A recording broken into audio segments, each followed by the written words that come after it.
મિત્રો, ઝાલાવાડની જમાવટ હંમેશા તમને ઝાલાવાડના જેટલા પ્રખ્યાત એટલે 100 વર્ષ ઉપરના જેટલા મંદિરો છે એના વિશે જણાવતા હોઈએ છીએ. અને આજે એવું પ્રાચીન મંદિર એટલે ગુરુદત્ત મંદિર નાગા બાવાની વાવ ધાંગધ્રા આવેલી છે. એ તમે કલ્પના ચોકડીથી ધાંગધ્રાની એટલે તરત જ મંદિર આવી જશે. આ મંદિરનો ઇતિહાસ એવડો મોટો છે કે 125 વર્ષ જૂનું આ મંદિર છે.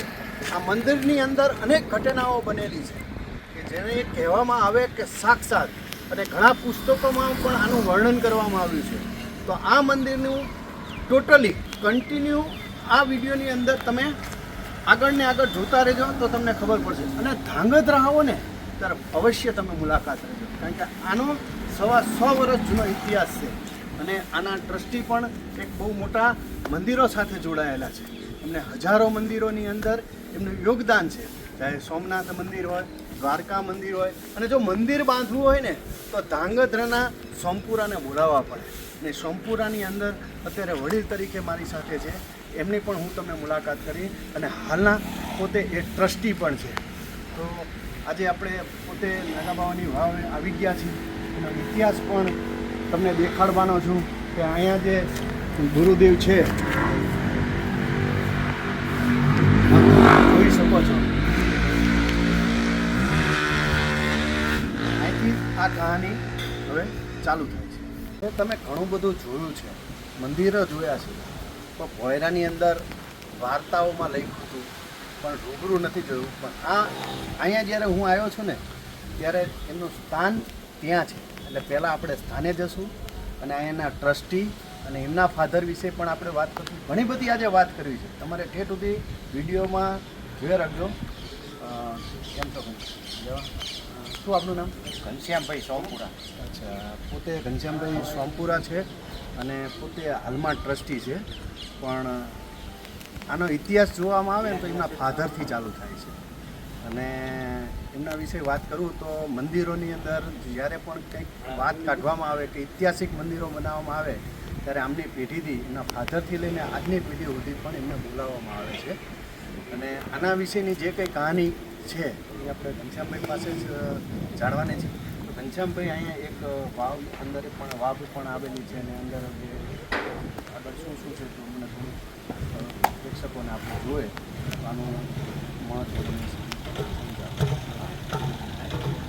અમારે ગુરુ મહારાજ નર્મદાગીરી બાપુ કે જેઓ સિદ્ધ પુરુષ હતા અને એમને પોતે જે કંઈ જગ્યાએ સાધના કરી છે એ સાધના જે છે એનું અમારે અંદર આખું ભોયરું છે.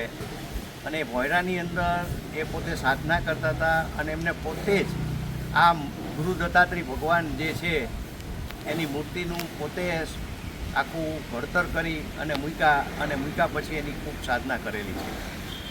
અને એ સિદ્ધ મહાપુરુષ જે છે એમનું આ નર્મદાગીરી બાપુની વાવ તરીકે આ જગ્યા જે છે ઓળખવામાં આવે છે.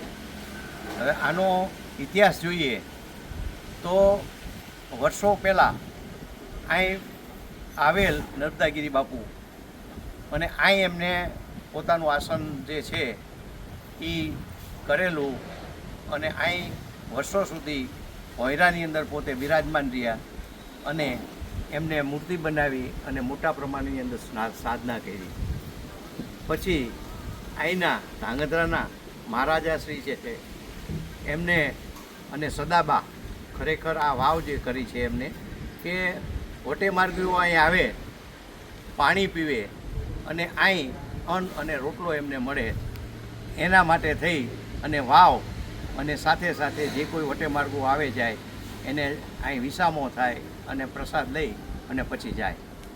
હવે હું તમને ત્યાં દર્શન કરાવું છું. આગળની જર્ની બહુ મોટી છે, બહુ જ મજા આવશે કે તમે અંદર જઈને જે તમને આત્માને શાંતિ થાય કે મંદિરમાં જઈને તમે જે સાધના કરો છો, મંદિરની અંદર દર્શન કરો છો, આરતી કરો છો, આજે જે અનુભવ થાય છે ને એ અહીંયા પોતે થાય છે. અને અહીંયા પણ તમે જોઈ શકો છો આશીર્વાદ છે જે તને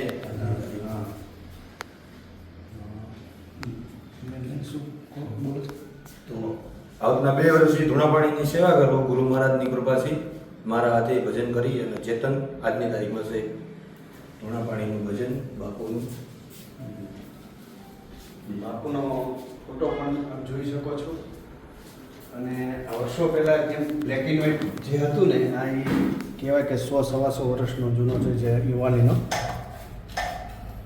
છે. મેં કીધું ને કે 125 વર્ષ જૂનું છે એટલે કોઈ નાની વસ્તુ નથી. હવે તમને ત્યાં હું પોતે લઈ જાઉં છું.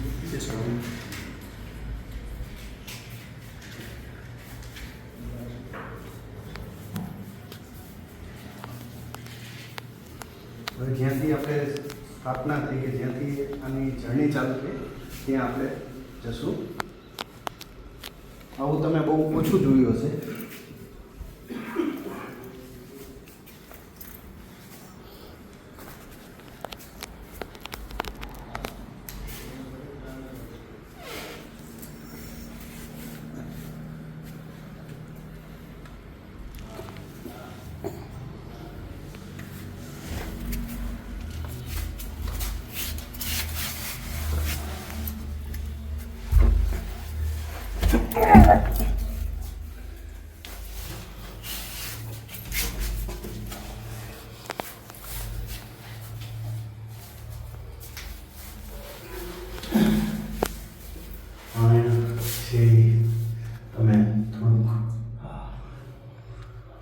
ગુરુ મહારાજ નર્મદાગીરી બાપુ જે છે એ અહીં પોતે સાધના કરતા હતા અને ગુરુ દત્તાત્રેય ભગવાનની જે એમણે મૂર્તિ કરી છે એ મૂર્તિ અહીં વિરાજમાન છે અને એની અંદર ઓમ સદા ભવાની સાયો સનુગ્રહો શ્રી ગણેશ પંચદેવ રક્ષા કરો ઓમ બ્રહ્મા વિષ્ણુ મહેશ.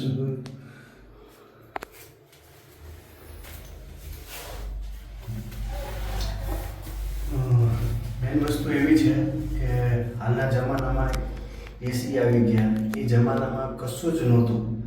સાધના કરવી હોય એટલે એના કોઈ સમય ના હોય, એના ટાઈમ ન હોય, એના દિવસો ના હોય, વર્ષોના વર્ષ માણસ તપસ્યા કરતા હતા. ત્યારે શક્તિ પ્રાપ્ત થતી હતી અને પહેલાં તો જંગલો જ રહેતા હતા. કિલોમીટરની અંદર કહેવાય કે મંદિરો આવે ત્યારે આવે. અને આ જે નાગા બાવાની વાવ છે એનું મહત્ત્વ કે જ્યાં આખા દેશમાંથી અહીંયા નાગા બાવા નીકળે ત્યારે અહીંયા આરામ કરતા હતા અને અહીંયા એમનો ભંડારો થતો હતો. ઘણા બધા પ્રસંગો છે, આપણે વાત કરવાની છે, પણ આ જગ્યાએ આવશો તો એકવાર દર્શન કરવા તો ચૂકાવશો. મારું કામ તમને દેખાડવાનું છે, શ્રદ્ધા તમારી છે. તો આગળ આપણે બીજું બસ.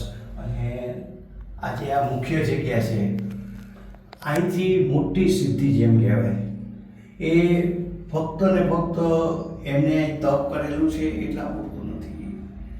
એમને આપણા ધાંગધ્રા ઉપર અસીમ આશીર્વાદ વરસાવેલા છે અને અલૌકિક લોકો જે છે એ આ આશીર્વાદ છે એની અંદરથી જે લોકો પાસે કંઈ નહોતું એ આજે ક્યાંય ને ક્યાંય પહોંચી ગયા છે. આજે અમારા તો ગુરુસ્થાન છે. આજે અમારી 5મી પેઢી છે કે આ પેઢી જે છે પછી એમના આશીર્વાદ જે છે એનેથી બહુ સારી રીતે આનંદ કરી રહી છે અને સારા સારા કાર્ય કરી રહ્યા છે. એમનો એક જ મુખ્ય ઉદ્દેશ હતો કે તમે કોઈ પણ માણસ છે એને અન્ન અને પાણી આ તમે આપો. આ જ એક ધર્મ છે અને આ ધજા જે છે એમના આશીર્વાદથી ચાલી રહી છે અને આજ પણ આ જગ્યાની અંદર એમને જે કંઈ કહીને ગયા છે એ મુજબ અત્યારે બધા કાર્ય થઈ રહ્યા છે. વિચાર કરો કે આપણે 10-15 મિનિટની અંદર આપણી આ દશા હોય તો જ્યાં સમયની જ કોઈ મર્યાદા ના હોય, એક દિવસ થઈ જાય, એક દિવસ થઈ જાય, એક વર્ષ પણ થઈ જાય, આવી રીતના લોકો સાધના કરતા.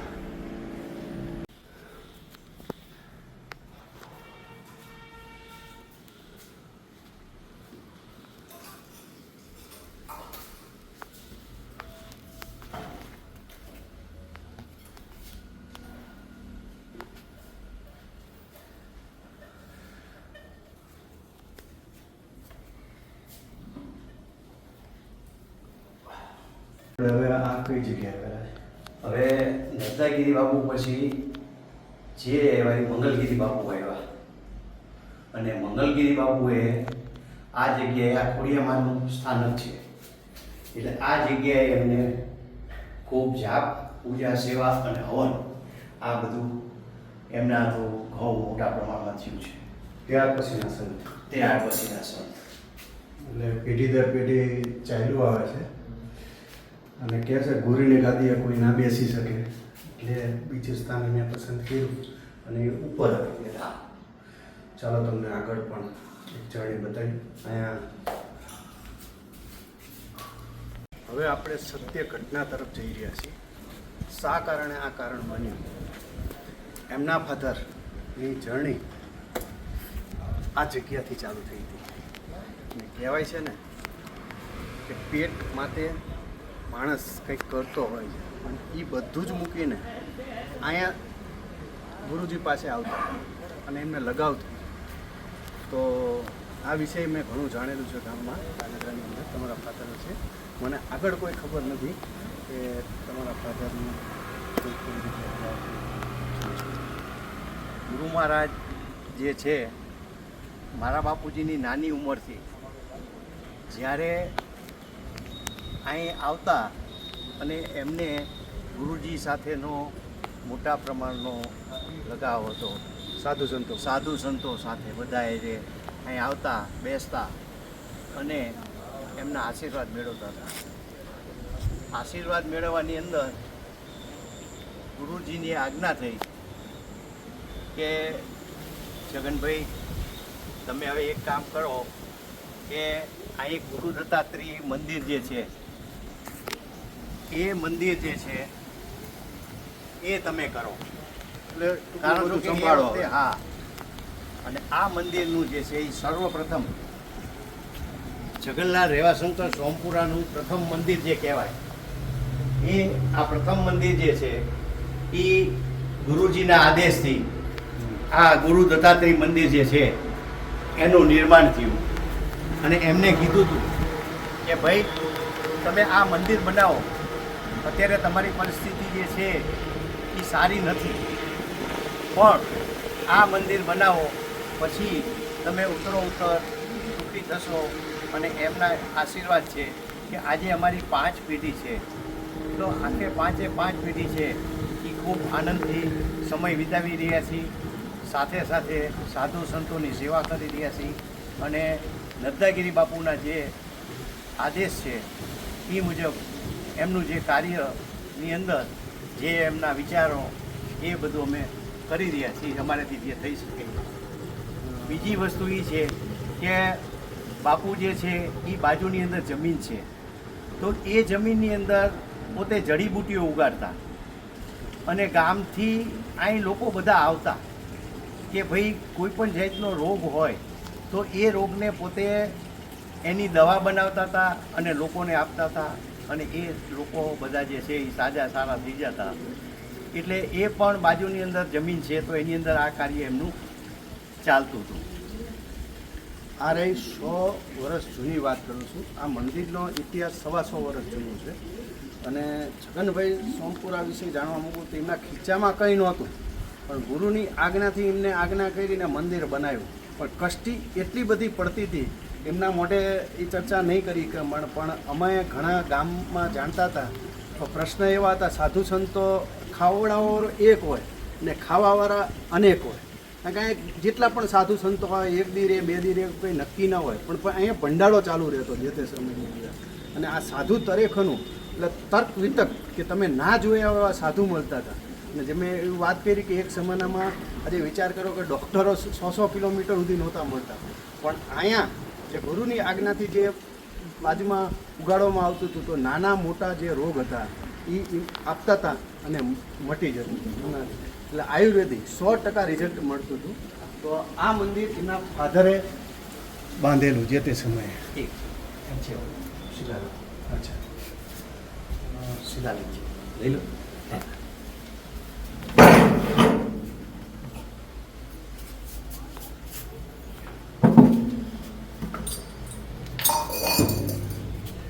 આપ જોઈ શકો છો કે કઈ સાલની અંદર આ મંદિરની સ્થાપના થઈ.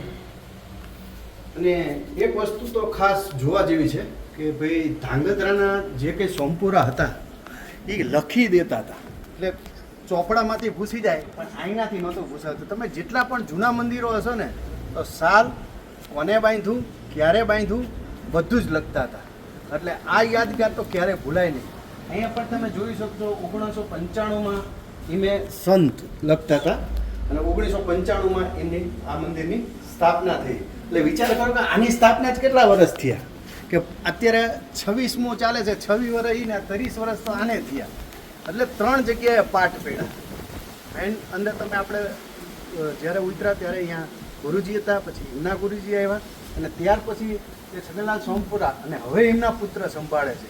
એટલે એક જગ્યાએ એક કન્ટિન્યુ કામ કરવું ને એ બહુ મોટી વસ્તુ છે. અને પેઢી દર આજે એમના ફેમિલીમાં કોઈ પણ પ્રશ્ન નથી.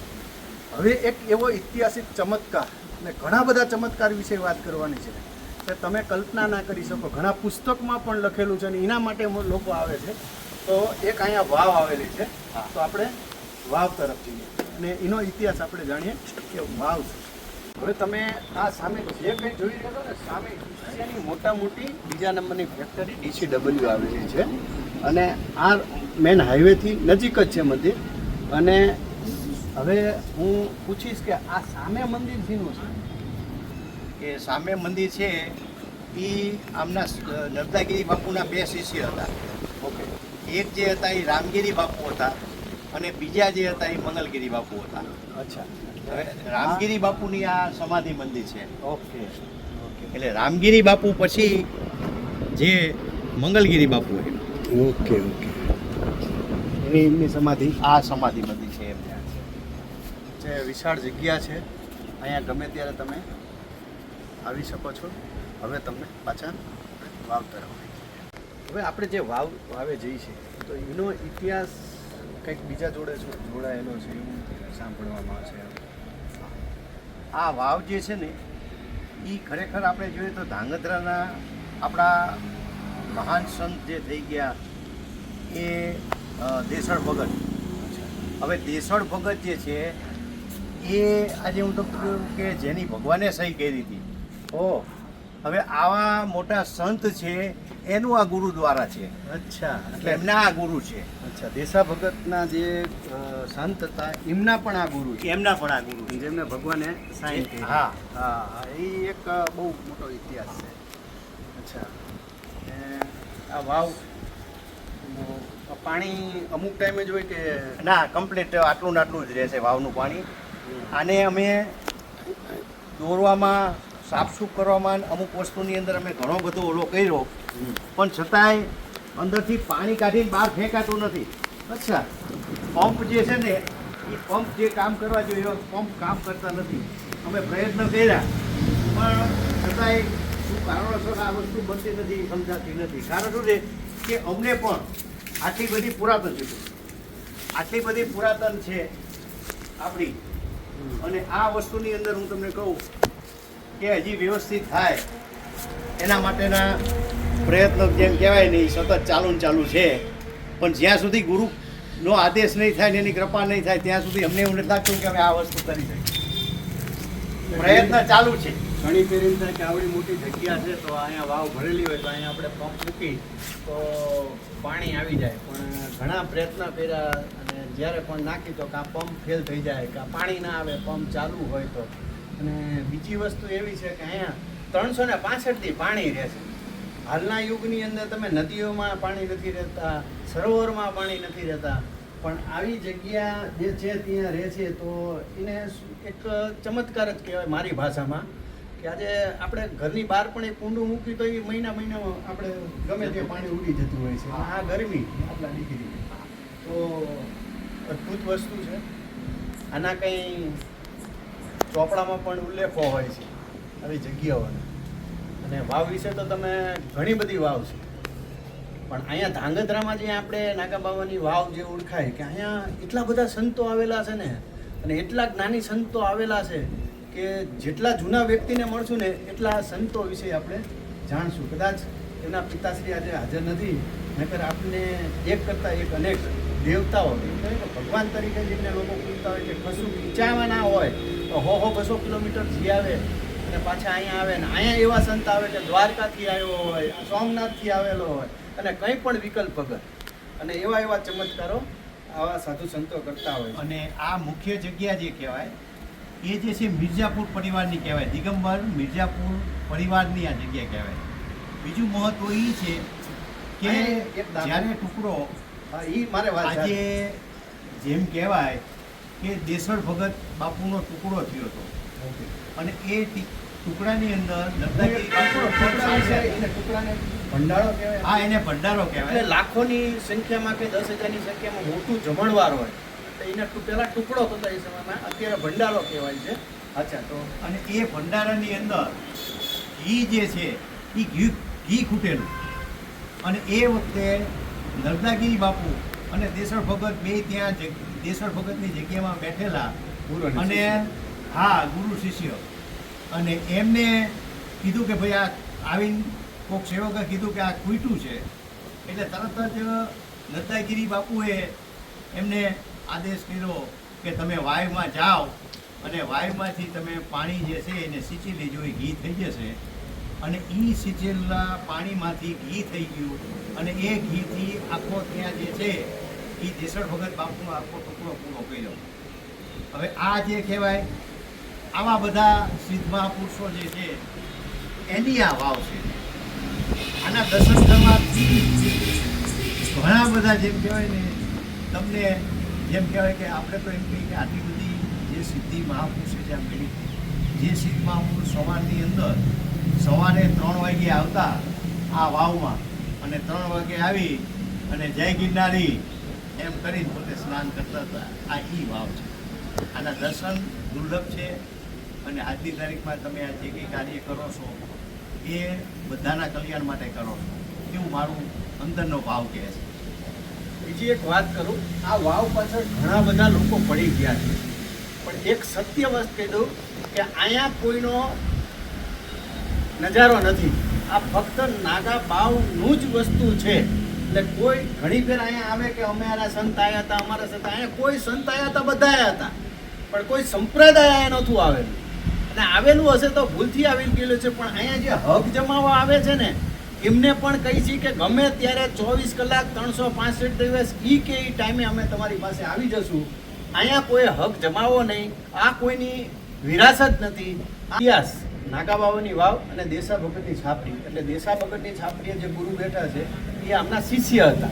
અને આ વસ્તુ એમને જ્યારે ભંડારો થયો ને એ વસ્તુ તમે સાંભળી લેજો. જે સાચો સંત હોય ને એમે એમ કીધેલું કે અહીંયાથી તમે લઈ આવો, તમારું કામ થઈ જશે અને જ્યારે તમારી પાસે આવી જાય એટલે પાછું ઠેલવી દીધો. આ પણ વસ્તુ છે. અને એ પાછું ઘી ત્યાં આવ્યું એટલે પાછું આ વાવની અંદર એ અર્પણ કરી દીધું. આજના જમાનામાં આવું શક્ય છે. એટલે આ ચમત્કાર કહેવાય.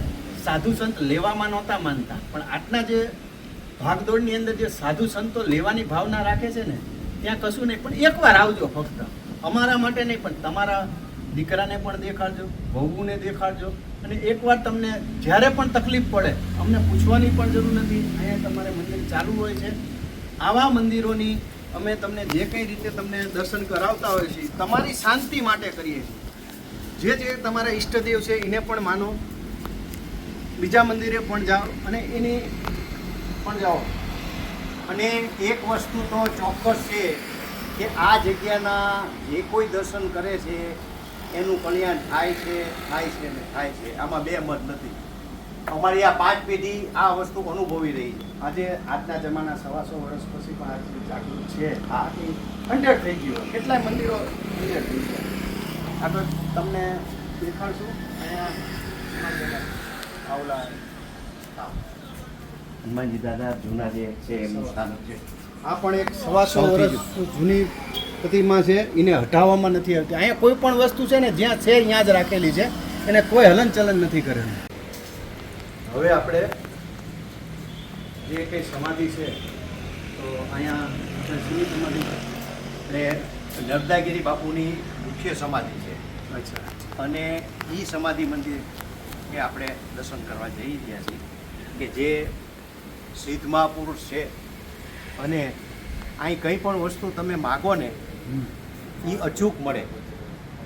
તમે જે કંઈ કહો એ આ ગુરુ દ્વારા એટલું બધું ઓલું છે કે તમે અહીં વિનંતી કરવાની જ આવે. વિનંતી તમારી સાચી હોય એટલે તમારે 24 કલાકમાં પરિણામ. તમારી ભાવના સાચી હા. હોવી જોઈએ અને સાચા કાર્યમાં કરવાની છે હા. ભાવના કે તમારા ઘરની કોઈ પણ પ્રશ્ન હોય જે કંઈ ફેમિલી પ્રોબ્લેમ હોય કે XYZ હોય પણ સત્ય અને અંદરથી આત્માથી શુદ્ધિકરણ કરીને પહેલાં અહીંયા આવવું પડે. એવું કહેવાય કે 5-10 મિનિટ તમે બેસો તો તમારું કામ ઘણા બધાના હજારોની સંખ્યામાં લોકોના કામ થયેલા છે.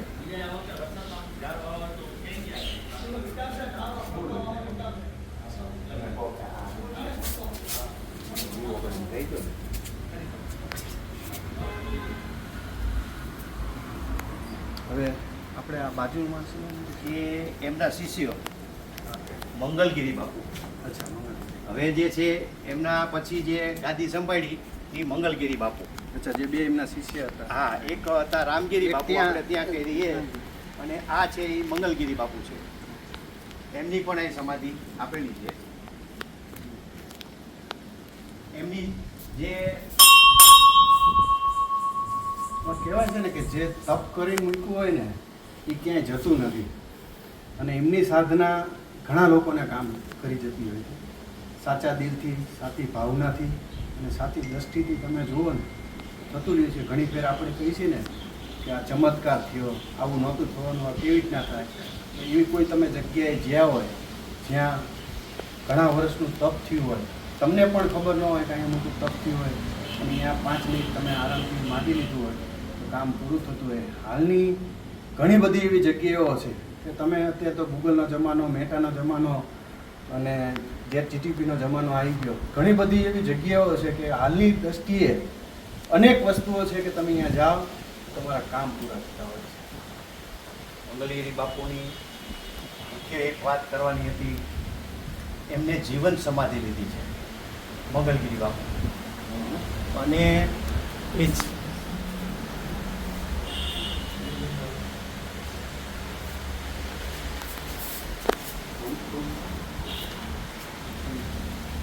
રત્નાગીરી બાપુએ જીવન સમાધિ લીધી છે.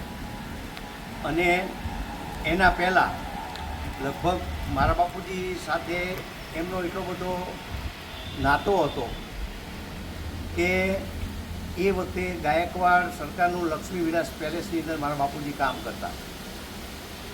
એટલે 8-9 મહિના પહેલાં એ વર્ષે આવેલા મારા બાપુજીને, અને એ વખતે એમને કીધેલું કે હું તને કાગળ લખીશ એટલે એ ટાઈમે તું આવી જઈએ, કારણ શું કે મારો સમય જે છે ને હવે નજીક છે, એટલે કહું એટલે તારે આવી જવાનું.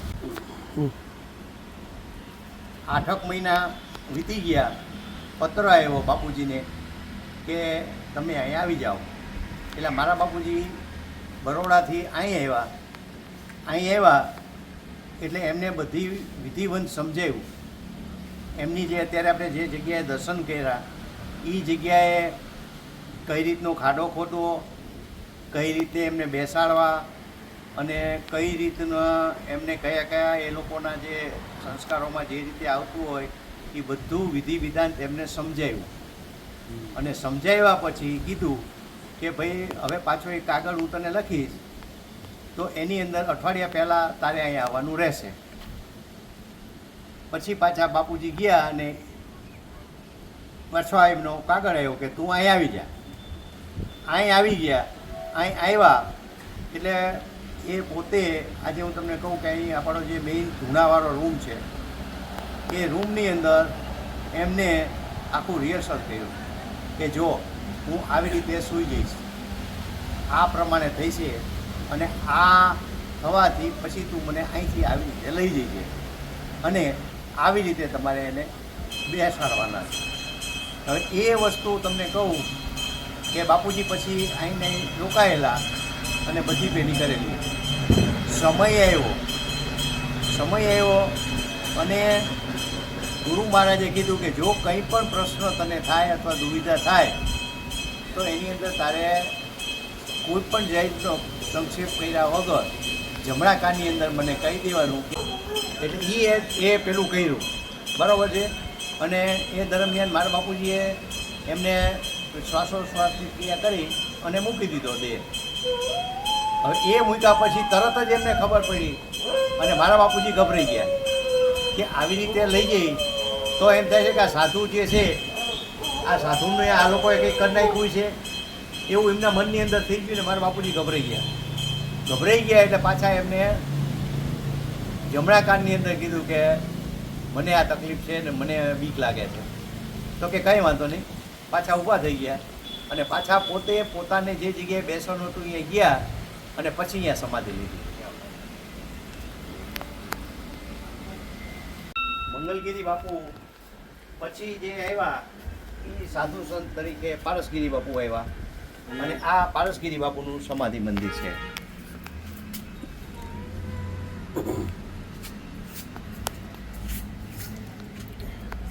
આ કેટલા અંદાજે ક્ષેત્રફળમાં આવે છે? લગભગ 22 થી 25 મીટર. આ આખી પૂરી જગ્યા 22 થી 25 વીઘાની અંદર આવેલી છે. આપ તમે ગાર્ડન પણ બધું જોઈ શકો છો અને વૃક્ષો પણ ઘણા બધા વાવેલા છે કે જ્યાં તમને શુદ્ધ ઓક્સિજન પણ મળે છે. અને હજી ધીરે ધીરે જેમ જેમ ડેવલપિંગ ઘણું બધું કરવાનું છે અને આગળ ડેવલપિંગ ચાલુ છે. પણ વાવના દર્શન કરવા ચોક્કસ આવજો. આવી બહુ ઓછી જગ્યાએ આવી વાવ હોય છે અને આવી શક્તિઓ ત્યાં પડેલી હોય છે. શક્તિ હોય ને ત્યાં જ હોય, બીજે ક્યાંય જાય નહીં. એટલે કદાચ તમારું નસીબ ખુલી જાય, તમારા પ્રશ્નનું સોલ્યુશન 100% થઈ જશે. પણ હું એક માનું છું, તમારી ભાવના કેવી છે, તમે અંદર દિવ્ય દ્રષ્ટિ કેટલી કરેલી છે. જો તમારા મનથી સાચા દિલથી કરશો ને તો કોઈ પણ જગ્યાએ, એવું નથી કહેતો કે વાવમાં આવો, તમારા જે દેવી દેવતા હોય એનો પણ તમે પ્રશ્ન કરી શકો છો. પણ મારી એક ભાવના છે કે હું દરેક મંદિરની દર્શન કરાવું છું કે જે જેની એની ઈચ્છા હોય ત્યાં જઈ શકે. અમારી તો ખાસ બધાને અમે કહીએ છીએ કે આજે તમારા જીવનની અંદર સિદ્ધ મહાપુરુષના નર્મદાગીરી બાપુના વાવ અને સમાધિ મંદિરના દર્શન કરશો તો અચૂક તમારી જે કંઈ મનોકામના છે એ પૂરી થશે. આવા અમારા અનુભવે છે અને એ અનુભવના આધારે અમે કહીએ છીએ કે ખાસ આવો પધારો અને આ સ્થળનું તમે મુલાકાત લો. મિત્રો, ખાસ એટલું કહેવાનું છે કે જો તમે આ વાવે આવેલા હોય, દર્શન કરેલા હોય, તમને ફાયદા થયા હોય તો ચોક્કસ લખજો. કારણ કે લોકોને ખ્યાલ આવે અને જે લોકો નથી આવેલા તો એમના તરફથી અને મારા તરફથી તમને લોકોને ભાવભર્યું આમંત્રણ આપું છું. કલ્પના ચોકડીથી થોડેક જ નજીક આવશો એટલે આ એક ઐતિહાસિક જગ્યા આવેલી છે. ચાલો તમે ધાંગધ્રા આવે.